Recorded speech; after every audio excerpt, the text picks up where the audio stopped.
Law enforcement agencies serve as the guardians of justice, entrusted with protecting the innocent and maintaining order in society.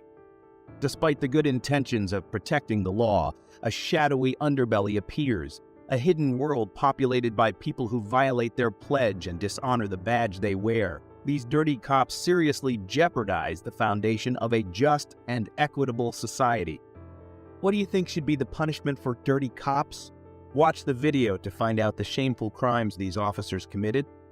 The first incident is where Atlanta police fired one of their own and then released the officer's body camera footage, allegedly showing her mishandling $500 in cash from a homicide victim's wallet, officials said. Officer Keisha Richburg's body cam footage, released by the Atlanta Police Department, shows the alleged incident unfolding at the scene of a shooting on Marietta Road near the Inman Rail Yard. And Nur Green, 43, was arrested and booked for murder after he allegedly shot Harris in the head because of an argument, police said. Officer Keisha Richburg was at the scene of a shooting in northwest Atlanta when an EMT handed her the wallet of shooting victim Jamel Harris, 29, who later died at the hospital, authorities said. Bodycam video showed the EMT, Kevin Getter, tucking cash into the wallet's fold and not into the main compartment where cash is usually placed, according to footage posted by the Atlanta Police Department on its YouTube channel. When she handles the wallet in her squad car, the cash cannot be seen in the slot where Gator allegedly had placed the money, the video shows. When Officer Richburg transfers the victim's wallet from her right hand to her left hand, it is readily apparent the money is no longer tucked inside the wallet. A police report on the incident reads, Getter confirmed to internal affairs investigators that he gave Richburg the wallet with cash inside. I'm about 90 sure it was money, because it was kind of like like money would be folded in half. And I can't imagine it being anything else, he said. Later in the video, Richburg is shown surrendering the wallet to another police officer at Grady Memorial Hospital. Tevin Gator told investigators the money was handed over by a bystander who told him the cash belonged to the victim. I shouldn't have been messing with it because it was a crime scene, but it was just habit from not leaving patients' monies and stuff. So I just picked it up and then realized what I did. So I handed it off to the officer, Getter told internal affairs investigators. Witness Leilani Collier said that she turned in the money to police after finding his wallet and informed Harris' wife of the cash. However, police allegedly told Harris' wife, who was pregnant with the couple's second child, that there was no money in the wallet. An Atlanta Police Department spokesperson said that Richburg did not properly account for the money according to the department's policies and procedures, and Atlanta Police Chief Erica Shields fired Richburg. Officer integrity goes to the heart of what we do here every single day, Shields said in a statement. It's imperative the public have trust in our word and our actions. It's extremely disappointing to see the victim of a fatal shooting be victimized twice by the actions of one of our officers. But the Atlanta's police union disputes the department's claim and said Richburg is now in the appeals process that she hopes will reverse her termination. She didn't know money was in there, Vincent Champion, regional director for the International Brotherhood of Police Officers, told NBC News. The union rep insisted the video footage released by the department is inconclusive at best. They haven't proven that she had the money or took the money, Champion said. We don't feel the officer did that. Do you think Richburg is innocent or guilty? Let us know in the comment.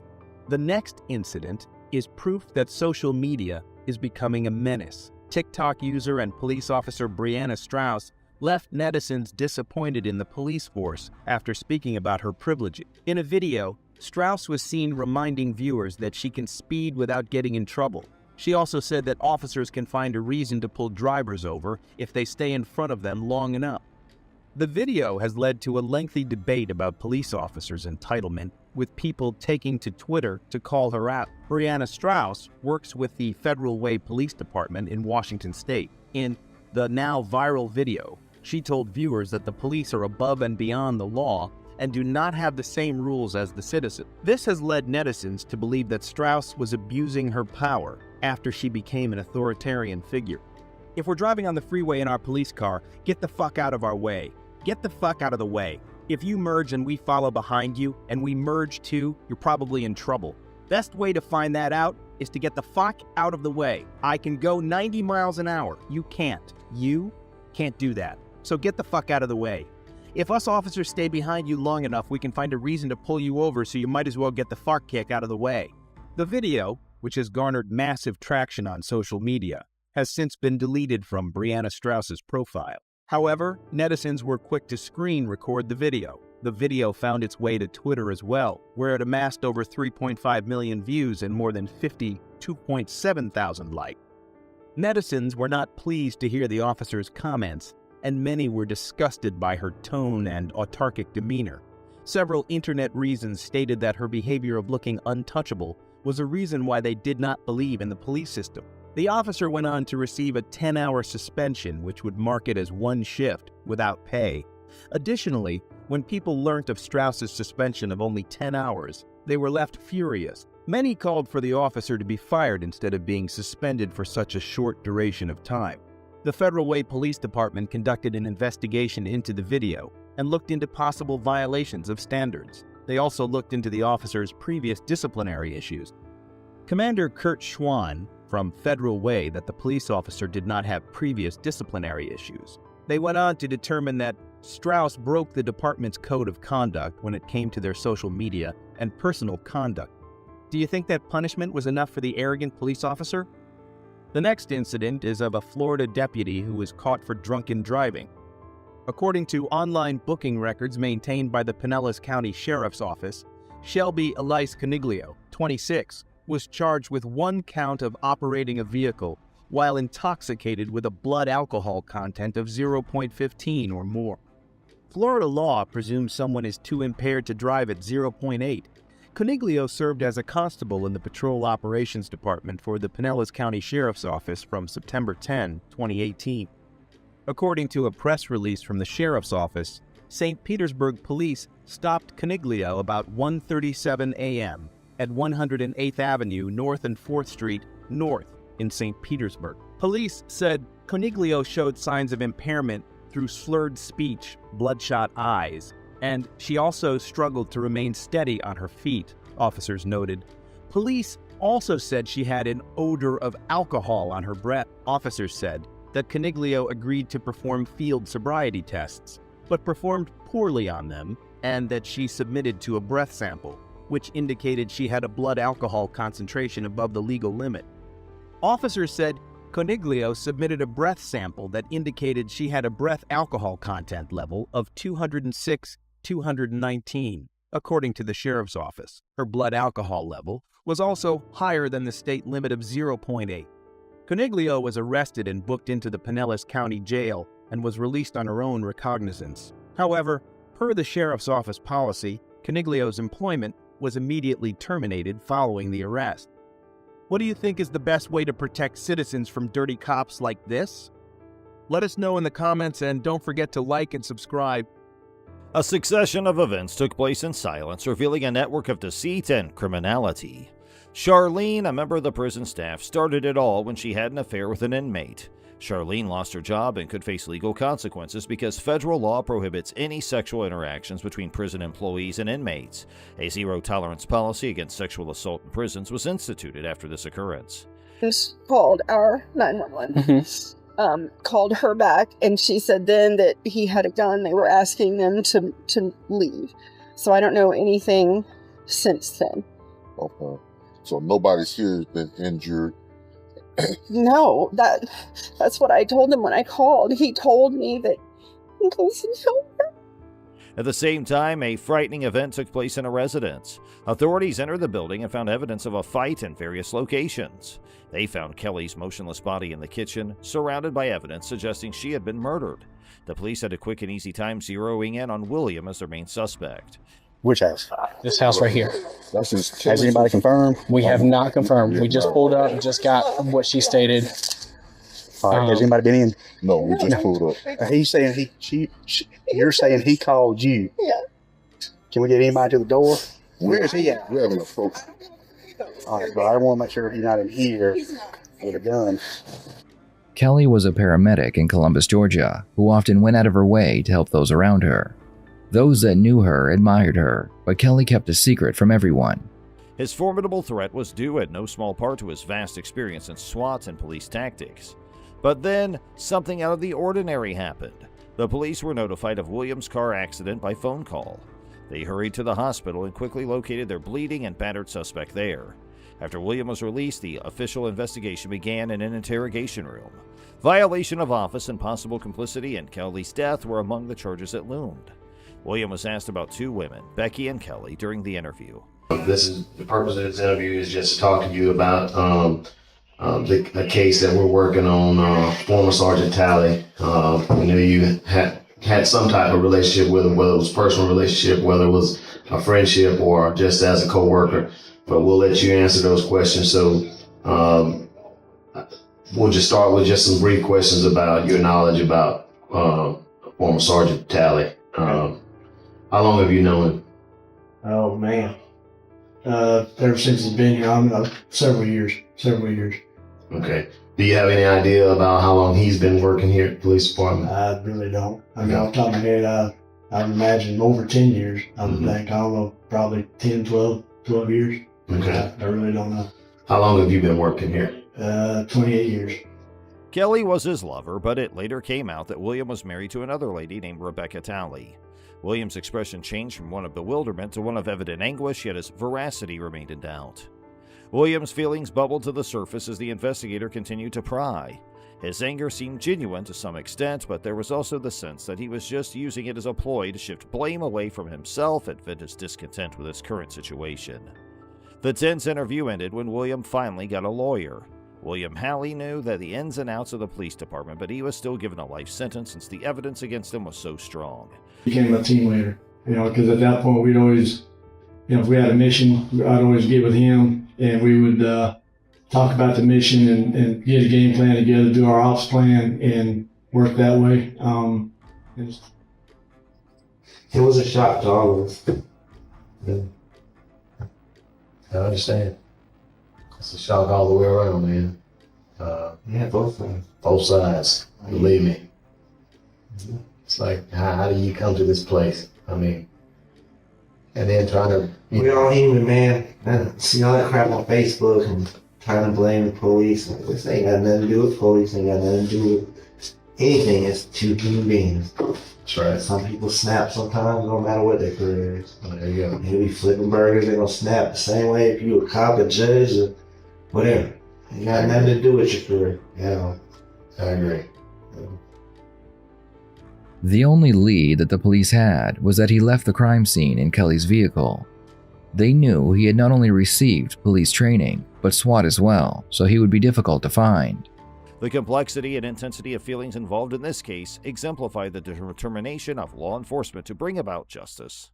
The case of Matthew Boynton is a disturbing tale of duplicity, intrigue, and suspected police misconduct. Unlike most police investigations, this one took an unexpected route that left everyone perplexed. Arrested without incident and sent to the hospital. 12. Okay. Sally, you know me, right, bud? We're taking him no matter what, right? We're demanding it, yeah, remember? All right, brother. We're gonna take care of you now. You ready for the handcuffs?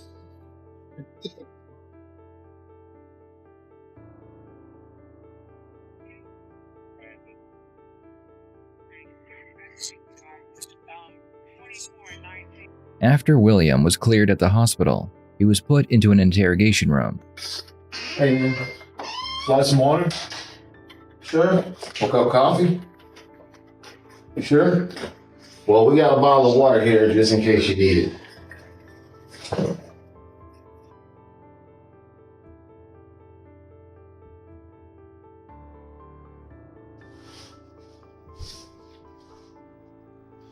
Are you gonna be able to sit up for us? Okay. Back hurting you?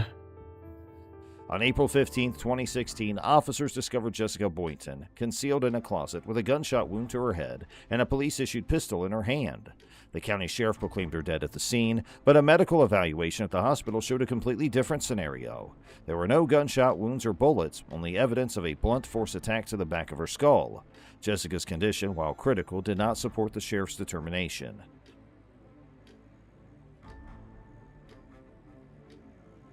You know how long you been in the hospital? Days. Days. Yeah. All right. Well, I'm here to tell you I'm not your judge, man, okay? I am not your judge. But we brought you over here. Hopefully we can get a better understanding of maybe what happened on Saturday, Sunday, and hopefully we'll get your side of that, and you can kind of help shed some light on what happened out there, okay? And maybe some of the events that might have led up to this. All right? But before we do that, we got all your information written down here on advice for rights form. You got a bachelor's degree, right? All right. And so we're going to evaluate your rights, and then we'll kind of go from there, okay? Matthew Boynton, a key figure in this confusing case, emerged as a leading suspect. He stated he received a text message from Jessica indicating she was thinking about suicide. He contacted the police after hearing 2 gunshots from their residence. During the police interview, however, Matthew's discrepancies became apparent. When questioned about a bag containing Jessica's personal stuff, his dishonest actions became clear. Matthew's long and rambling response to a basic question concerning the bag indicated to the police that he was not telling the truth. The detectives had suspected him of hiding something before, but now they were convinced. This bag, which contained Jessica's clothes and was discovered in Matthew's possession, proved that he had lied under oath. Read this bottom portion, and if you're able to, when I finish up, if you would just initial on these lines saying you understand, if you're able to, and then sign it for me. The bottom portion is a waiver of rights. It says, I have read or have had read to me the above rights, and I understand what my rights are. I am willing to make a statement and answer questions without having a lawyer present at this time. I understand and know what I am doing. No promises or threats have been made to me, and no pressure or coercion of any kind has been used against me. Can I ask what my charges are? Yeah, right now you're charged with murder. You're charged with violation of oath of office, and you're charged with possession of a firearm during the commission of a crime. The bag theft may seem little, but exposed Matthew's credibility issue. Most of his information may be false if he lied about that. He resigned from the police after confessing to taking the bag and lying under oath. The assault on Jessica and that sad night went unresolved, darkening the case. Matthew was never charged with these major crimes, creating police corruption accusations. The county sheriff, his grandfather, had initially declared Jessica dead at the scene, raising his suspicions. The head trauma erased Jessica's memory, therefore the night's events are unknown. This story is a disturbing reminder of power abuse and unsolved questions. Well, I can tell you who, if we can get started there. And it is Kelly.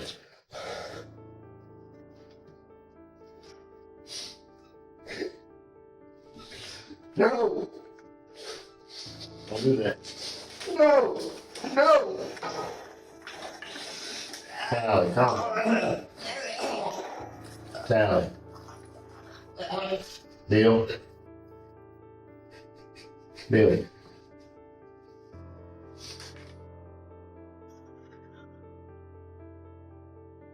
No! No! A small, poorly lit interrogation room was tense. Stephanie Eileen Lazarus, a former top detective, sat across from 2 others, anxious. This strange and unnerving dialogue took place in a chilly, calculated interrogation room. The detectives, aware of Stephanie's background, had deceived her into working on a confidential investigation. They promised her the interrogation room was the safest location to talk. Stephanie, plainly uneasy, fidgeted and looked around. Here, let me get you the nasty thing. Bill. Bill, no. Stop, Bill. Relax. Bill, stop. Relax. I'm not here to judge, man. Just stop. Just stop. Hey, you want some water? I think you need to have a sip of water. Relax. Stop.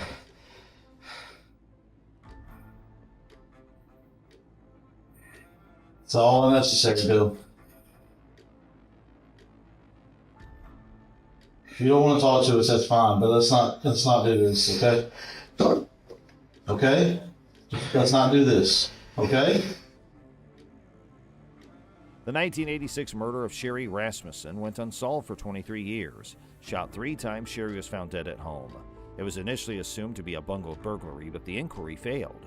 Due to her intricate love triangle with Sherry and John Rutten, Stephanie was a potential candidate based on fresh DNA evidence. The investigators approached John warily, sensing Stephanie's uneasiness. Stephanie's irritation was clear. Her breathing accelerated and she got defensive. She strongly denied murdering Sherry and demanded to know if she was suspected.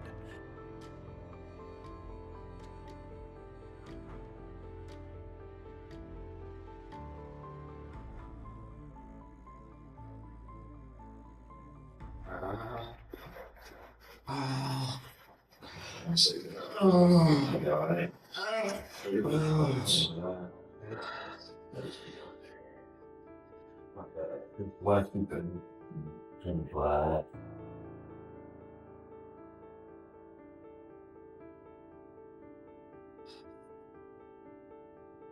Billy, you don't want to talk to us?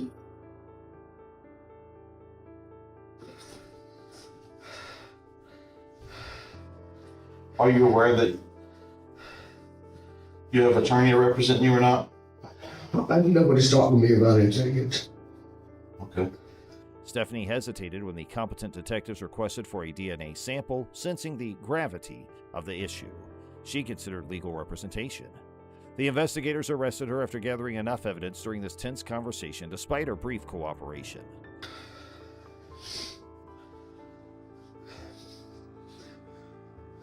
Who else did I hurt? Right now you're hurting yourself. I don't care about me. Well, who else did I hurt? There's no one I else. keep hearing when people whisper, or whispers. You keep hearing whispers? Okay. Well, what whispering do you hear? No, tell me the truth. Okay. There's no one else hurt. Okay. Everybody else is okay.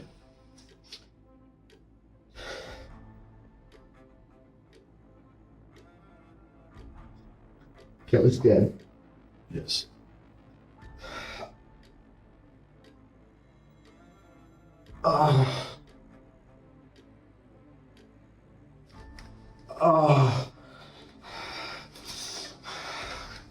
Bill, let's not do this.